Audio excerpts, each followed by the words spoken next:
Aristotle wraps up Nicomachean Ethics, Book 5, which is all about justice, by asking an interesting question and then giving his views on it.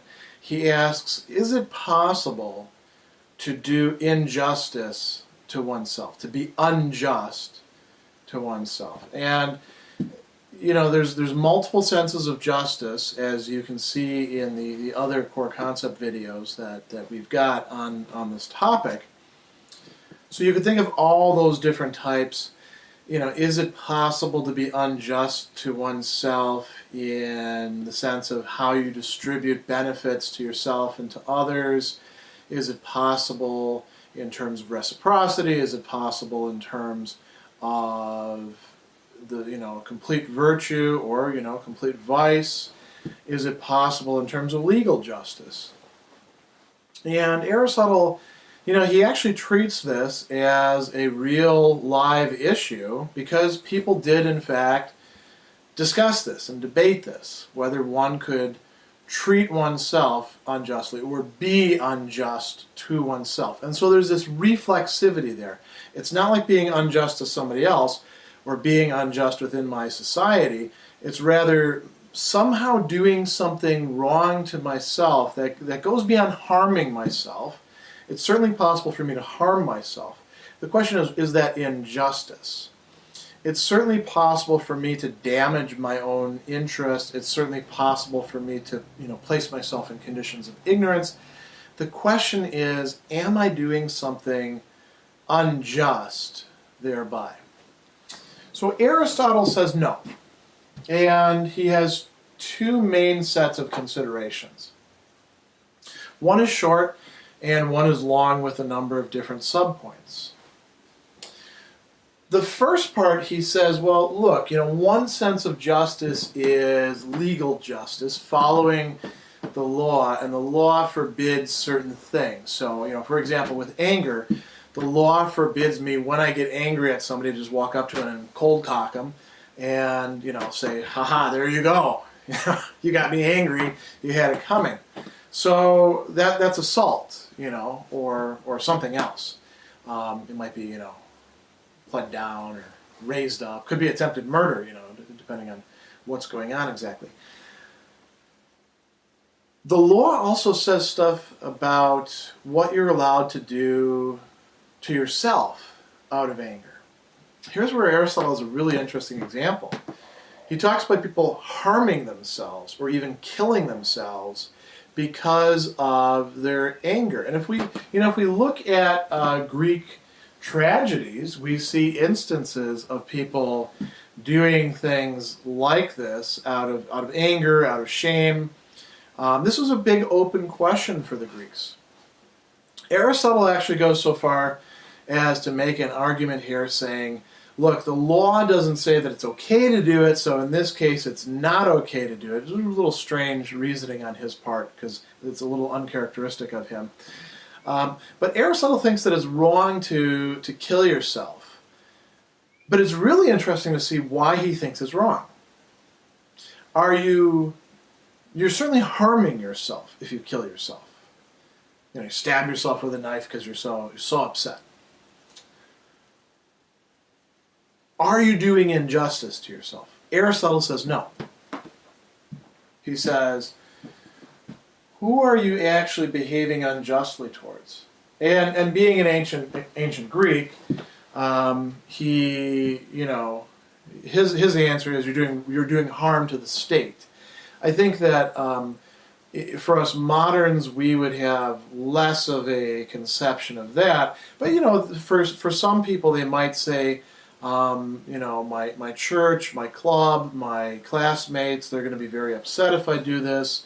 I'm going to be depriving them of me, my company. I'm going to be harming them in some way. That's wrong, something that I shouldn't do.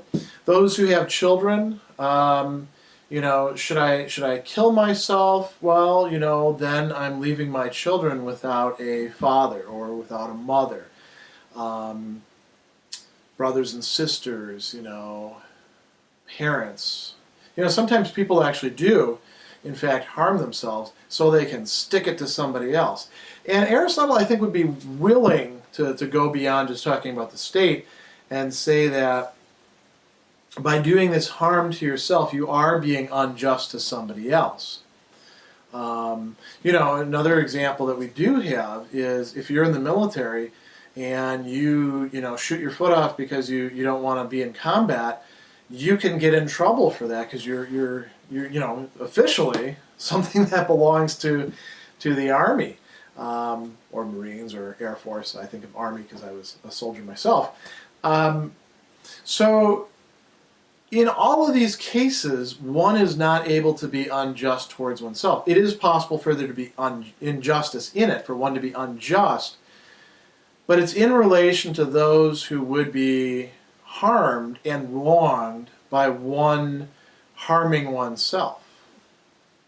Same thing could go for, crashing your car because you're upset or something along those lines. Well, if that car is needed to take your kids to school or to purchase groceries and cart them home, or any one of a number of different things, then you would be acting unjustly in relation to those who are going to need that car. So Aristotle's line of reasoning there makes quite a bit of sense. The other thing that he says is if we're thinking about injustice in itself, and we're not thinking about other forms of vicious behavior or behavior that's along the line of vice. And so a little bit of review before we do this. Aristotle thinks that it's possible to have a vice, a bad defect within oneself as a character flaw that's become established within one's own soul or personality. That's bad. That's going to lead you to sort of automatically do the wrong thing and actually see the wrong thing as the right thing and to desire to do the wrong thing. It's also possible, without being vicious, to do the sorts of things that vicious people do, to commit a act. For example, a coward characteristically behaves in a cowardly manner because they have the vice of cowardice. It's possible for a person to behave in a cowardly manner, to do a cowardly act at one given time. So that's part of what we're talking about here. Aristotle is trying to distinguish between all these other vices, like lack of self-control with respect to food, with respect to sex, with respect to taking it easy,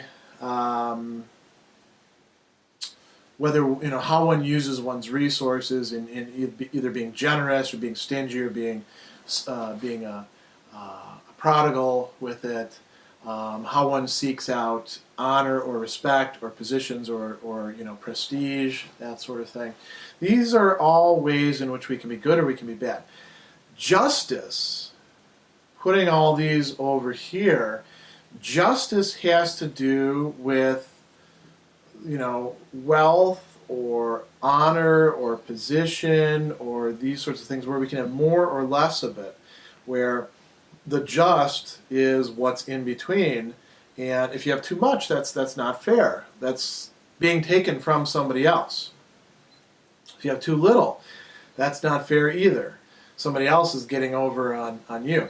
So Aristotle is asking, is it possible to be only unjust, not bad in these other ways, towards oneself? Because it's certainly possible to be intemperate or immoderate with how one manages food with respect to oneself. Is it possible to be unjust in relation to oneself? He has 4 considerations for saying no. One is, look, he says justice has to do with adding and subtracting. And so you can't be giving yourself too much and at the same time giving yourself too little of the same thing. See, unjust people, if I'm unjust to you in a relationship, maybe I monopolize the time in the conversation and it's always about my stuff and my stories, and you feel deprived, you feel that's not fair, right?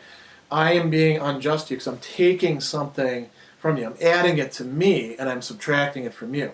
Now, if it's me who's the person who's both adding and subtracting at the same time, Does that really make sense? It doesn't work out because there's, you know, you don't even have like a circulation, right? It's the same person doing the same thing. So that doesn't work. That's a decent point right there. He also says something kind of similar. Look, injustice, if it's really injustice, is voluntary. It's done by choice, proiresis in Greek, meaning it's part of one's character, one's fabric of reasoning and desires. It involves acting. If I do injustice, I act.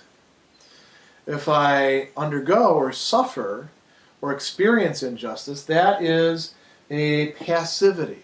And so it's not possible for the same person to be active and passive in the same respect with themselves, Aristotle would say. That one, you know, maybe that depends on our metaphysics of the human person. Aristotle also doesn't think that it's possible for us to be treated unjustly and for it to be voluntary in the sense that we're okay with it and we say, yeah, I understand exactly what's going to happen. I understand that it's wrong, that it's unfair to me, that I am going to lose something in the process that I shouldn't lose, but I'm okay with that. I choose that as opposed to this other thing over there. Now that's one where probably some people would say, no, it is possible to do that. That's, you know, what self-sacrificing is, or there's a lot of examples that we could bring up. But Aristotle thinks that it doesn't make sense for a person to do that. It's not really voluntary when they do that. So if one can't have other people committing injustice against oneself and it be voluntary on one's part, then it can't really work for oneself. I can't be committing an injustice against myself and it be a case where I'm voluntarily suffering injustice from myself, who's voluntarily doing it to me. That one takes a little bit of thinking. His last consideration, there's certain injustices, certain ways of being unjust, certain ways of taking more than one's fair share that you can't commit against yourself by the very nature of the act and what it entails. This is a really brilliant point, I have to say. Can you commit adultery against yourself? You can commit adultery, right, against your spouse, go and sleep with somebody else. Or, you know, you seduce somebody else's spouse. That's adultery as well. The Greeks were, you know, and most ancient people saw adultery as a really big problem, you know. Not just, you know, a matter of sexuality in general, but once you're married, there's supposed to be certain restrictions. But can you commit adultery against yourself? It doesn't seem like you could. Who are you going to cheat with? How are you going to cheat where you are the one who's doing the cheating and being cheated on at the same time? That doesn't seem to work. Same thing with theft. You know, if this is my piece of chalk, you know, I can certainly do, all right, now the left hand took it. And the right hand's wondering where it is. But I know where it is because I'm the same person. You can't actually steal from yourself. I mean, you could set up a corporation that's your corporation and you know, take more than your fair share from it. We call that embezzling, right? That's not only an action against yourself but against other people, and you get in trouble for it because other people get upset about it. Breaking and entering.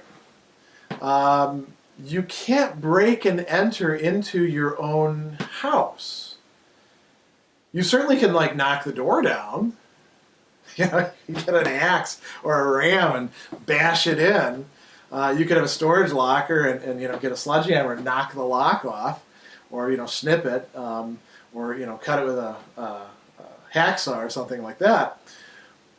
But you're not committing injustice of that sort against yourself because it's your stuff. So we could think of a lot of different types of behavior like this. You can't defraud yourself, you know. So Aristotle would say that's, you know, at least with those types of injustices, those particular acts of injustice, you can't possibly be unjust towards yourself. So the culmination of all of this is that, no, you can't in fact be unjust towards yourself. You can't do injustice to yourself. He does hold out one way in which this could work, but it requires you to think of the human being as not being a unity. If we think of the human being in terms of the parts of the human being, and we could do this with, you know, a faculty psychology, where we have, say, reason and the desires, or, you know, the better part of ourselves and the worst part of ourselves. Or we could think about, you know, our organs, or, you know, we could even think of, you know, right hand, left hand if we wanted to. In that sense, metaphorically, it is possible for one part to get more than its fair share of something at the expense of another part. And since both of those parts belong to the person, one part of the person is being unjust to another part of the person, so the person is kind of being unjust to him or herself. But Aristotle says this is a metaphorical, extended, analogical sense. It's not in the strict sense, and it requires us to do some you know, imagination in order for that to really work. So, you know, the long and short of it is not possible, according to Aristotle, for a person to be unjust to themselves.